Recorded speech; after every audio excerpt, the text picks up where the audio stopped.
What's up, guys? It's your girl Dad, and I'm back again with another video.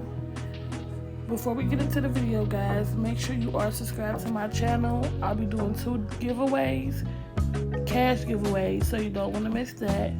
Also, if you like the video, please give me a thumbs up. But let's get right into it. I'm just going to be showing you guys how I do the 3B method on these extra long nails. So just watch what I do. It's pretty self-explanatory from, when you watch it, you'll pretty much know what I'm doing. But for the most part, I'm just going in with a large bead. I want that bead to go from the top of the nail, right at a little bit above the nail tip, to all the way down the nail. And you're going to want to make sure when you're doing this method, you do have a good liquid to powder ratio, or you will not be able to achieve this method as far as going in with a large bead and working it all the way down.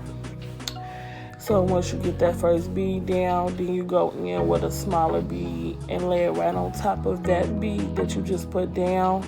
And that's really going to be what forms your apex the way you need to. Go in with that bead, place it down, and then after that you can go in with a tiny bead at your cuticle to finish off the nail.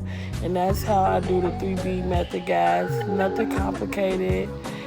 If you are a beginner, I do recommend you sticking to some type of bead method, whether it's a 2B, 3B, 1B. Just stick to that method, guys. And that is it. Make sure you watch the video through its entirety if you're having trouble with your acrylic.